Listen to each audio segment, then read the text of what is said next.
শুভ সকাল বন্ধুরা, তোমরা সব কেমন আছো? আশা করি ভালো আছো। আমিও খুব ভালো আছি। আজকে সকাল থেকে মনটা খুব খারাপ, আর একটু দরকারও ছিল, বাইরে বেরিয়েছি। আর আমার মন টন খারাপ থাকলে পরে না, আমি বড় মার এখানে আসি, পুজো দিয়ে যাই।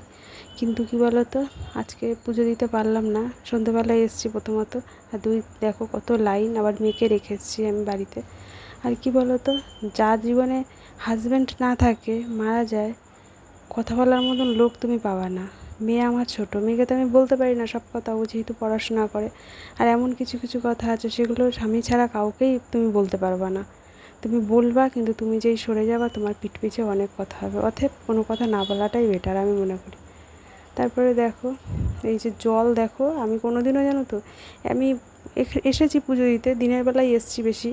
তা আমি কোনো দিনও না এরকম এতটা মানে উঁচুতে চলে আসে জল, জোয়ারের সময় আমি আসিনি। সব দিন ভাটার সময়ই মানে এসেছি, মানে জলটা অনেক নিচুর দিকে থাকে ওরকম। তা আজকে দেখছি, আজকে খুব ভালো লাগছে। আর সন্ধেবেলার দিকটা যে এত সুন্দর লাগে তা জানতাম না। মানে আমি এসছি আজকেই, বলতে গেলে মনে হয় যেন প্রথমই এসছি। আর এত সুন্দর লাগছে আমার দেখতে, সকালবেলায় আমি আসি।